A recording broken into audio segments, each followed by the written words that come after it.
A Basket of Summer Fruit, Chapter 7. The Night Watcher. I will watch to see what he will say unto me.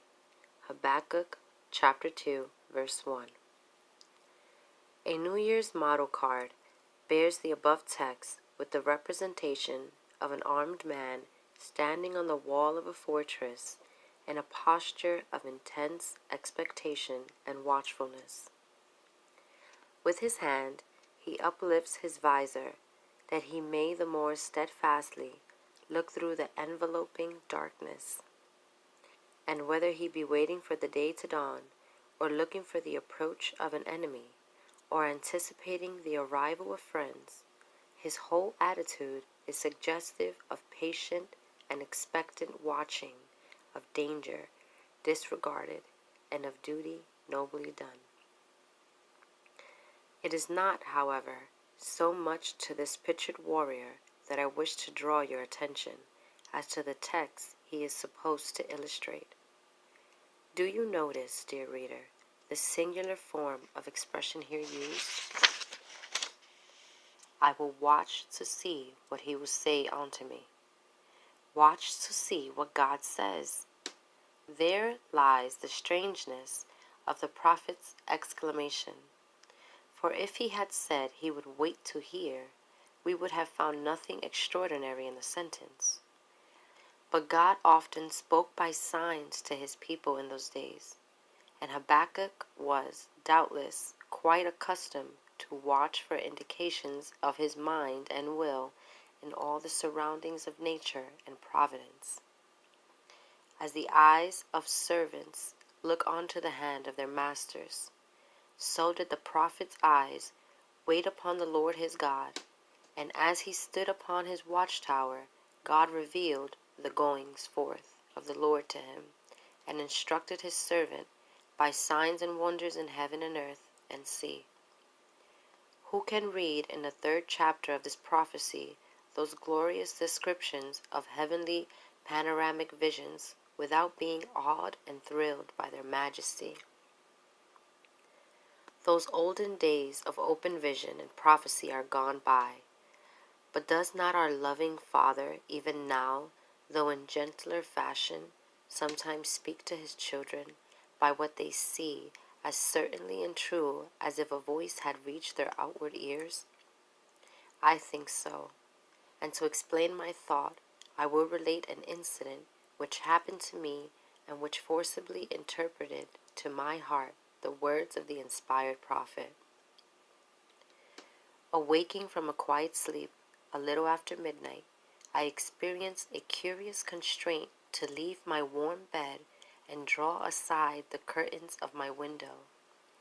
I obeyed the impulse and was rewarded by a sight, common enough it may be, but so fraught with spiritual meaning to my soul that it will be photographed on my mind while life lasts.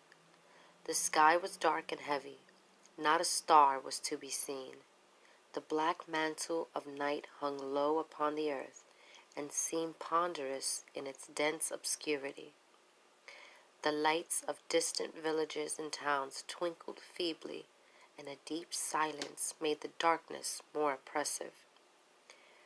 But across one portion of the heavens, the clouds had parted in a long, narrow line, like a rift or chasm in the mountains of blackness. And along this passageway the moon was sailing, a ship of silver passing through a river of light, while the cloud banks on either side were luminous with celestial radiance. So great was the contrast between the general blackness of the sky and the brilliance of the rifted clouds, that it was as if heaven's pearly gates were opened, and through them came streaming the light of that city which had no need of the sun, neither of the moon to shine in it, for the glory of God did lighten it, and the Lamb is the light thereof. Often have I seen grand and glorious sights in cloudland, when pictures of inexpressible beauty have formed themselves under my astonished gaze.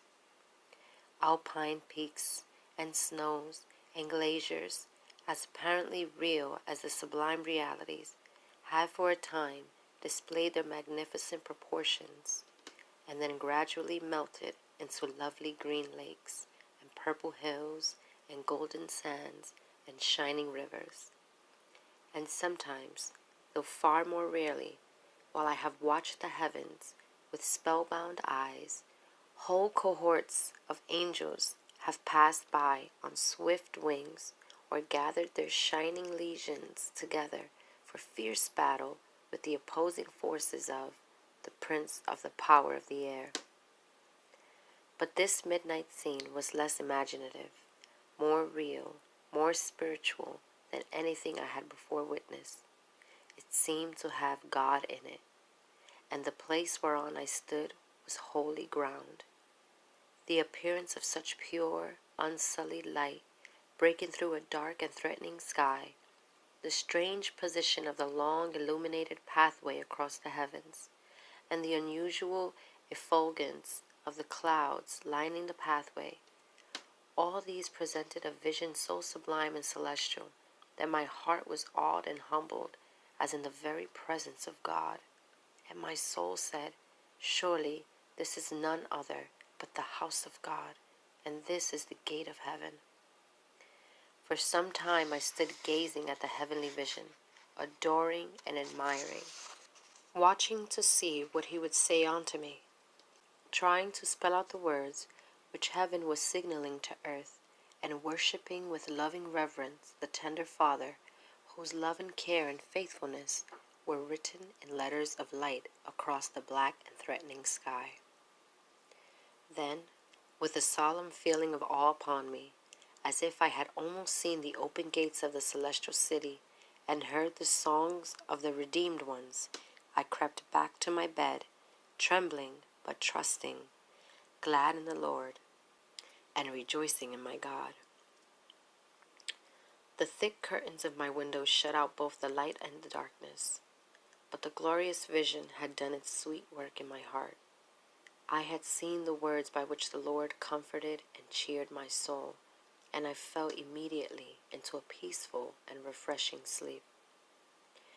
Are any of my readers in such deep trouble that all around them looks black and thick and threatening, as did that notable midnight sky? Let me beg you to watch to see what he will say unto you. If you watch with real desire to hear and to obey, you will certainly see the light of his love parting the densest gloom, and the tokens of his mighty power appearing to reassure your fainting spirit. There are no clouds so thick that they can obscure his glorious light if he bids it shine. There are no troubles so black and appalling that they can frighten the soul from beholding the brightness of his grace and truth when he reveals them. The feeblest of his children may always trust him to fulfill that blessed promise in his word. I will make darkness light before them.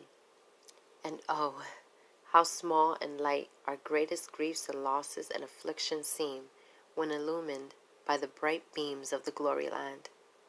Away up there, where we are so soon going, there are no clouds, no darkness, no nights of pain, no days of sorrow, and it is, after all, but a thin, dark veil which separates us from the beauty home on high. Part of the special message which my soul received on that night was that heaven was very near and the gate wide open. The clouds have but to break and the call to be given, and straightway my ransomed spirit will run up with joy the shining way to embrace my dearest Lord. So cheer up your heart, poor timid child of God, if such a one be reading my little book. You may not be able to see your way on earth, but turn your eyes to heaven and gaze long and lovingly there. You do not need to see the path down below, because he has said he will guide you, and you know the darkness and the light are both alike to him. Put your hand in his and trust him, for by his light you shall walk through darkness. Remember, too, that he is watching for you to watch. That lovely vision in the sky was there when I drew aside the curtains, I know not how long its glory had been shining, for the dear Lord may have had hundreds of watchers by night, to whom he would speak by its glory. But I do know that if I had folded my hands again to sleep, and failed to go up to my watchtower, I would have missed the blessing it brought me. When I think of this, there comes to my heart the sweetness of the text. Therefore will the Lord wait, that he may be gracious unto you. And I would gladly learn and teach the lesson, that we may often lose the manifestations of our Father's love and care by simply not looking for them. Watch then, and wait, dear reader of mine. Watch to see what he will say unto you, and wait with eager anticipation until the day breaks and the shadows flee away, for the Lord shall be your everlasting light. For daily readings and devotions, please subscribe to Puritan Readings.